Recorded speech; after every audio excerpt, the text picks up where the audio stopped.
Mama mia. Iki nicyo twadutegereje nuko byagombaga kurangira. Hari umuntu washyize muri komenti aravuga ngo burya mujye mutinya abantu bahora bacecetse, baba koboyi bahora baturamiye, mujye mubagendera kure. Kandi sinzi kuntu twageza tukajya twubahuka abantu bahora bacecetse.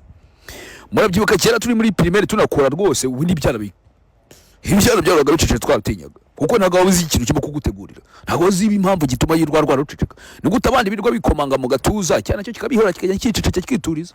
Ibyana twarabitinyaga. Kuko bavuga ati mu Rwanda ruba rubitse biki. N'ubusanzwe mu buzima tugomba gutinya abantu baracecetse. Kuko rimwe na rimwe giye babacecetse kuko baba bazi ko baramutse bavuze bakoza trouble. Atari mu buryo bubi ahubwo bakoza trouble kuri babandi bahora bikomanga mu gatuza ngo nibo badanje. Reba ibintu King James, reba ibintu Meddy. Ubwo bitewe n'ibintu King James yakoze bamwe batangiye gusakuza ati mwoka byarama. King James ko kubisa ibintu bimeze gutya. Tunahitse amajoro abiri man. Bwabe mu mateka nibyigeze bibaho. Baravuga ati umuntu wabigerageza wenyine. Kuki baje batekereza Meddy? Benshi nibo bavuze ati niwe umuntu wenyine wabigeragezaga kubita akuzuza arena inshuro ebyiri. We na Meddy nako we na King James bahuriye kuki? Uretse ko abahanzi bakoze cyane, bafite catalogue zikomeye cyane, banakunzwe. Abasenzi nibajye bavuga, bahora bacecetse. Hari impamvu umuntu agenda kicecekera kabiyora akituriza.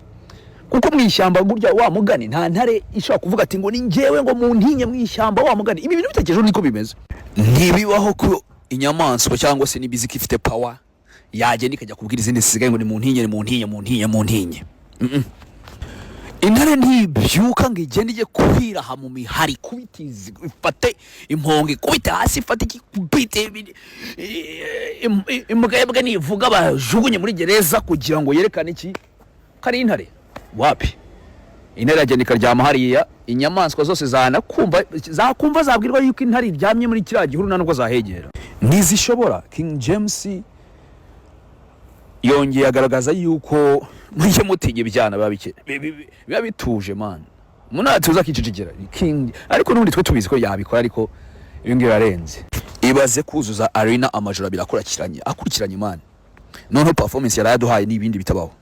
Oya njye nabitekereje rwose nditegeza neza, ndavuga ati igihe kirageze umuntu agarura ubwenge muri bino bintu. Ibi bintu byabuze mu bwenge. Icyubahiro King James aragifite kuko yisheje agaciro. Ntuwamusanga muri bya bintu byose ubona byacitse byageze gute. Ari umutungo ari amafaranga arayafite, nta muntu numwe wamukurikira. Ntiwamusanga hanze ngo arimo arashaka amadrama n'ibiki byose ibintu bidashinga. Ntiwamwumva ngo ari kumwe yarasera n'umukobwa runaka cyangwa se ngo ari ndaya mushinja ibintu runaka. Ntiyereka ntibibaho. Tujye mu muziki rero.